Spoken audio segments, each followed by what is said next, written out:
Something very interesting last week that I wanted to share with you all.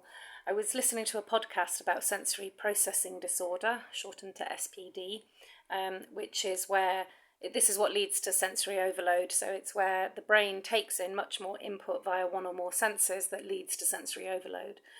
And this interesting fact was that children and presumably adults with SPD have differences in the white matter in their brains, which I thought was particularly fascinating because I read an article a year or so ago in one of my therapy magazines about how gifted people, those with much higher levels of intelligence, much higher than average, also have differences in the composition of their brain in terms of the proportions of white and grey matter.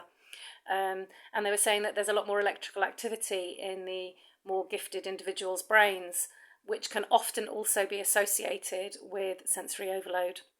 Thought I'd share that interesting information. Let me know your thoughts.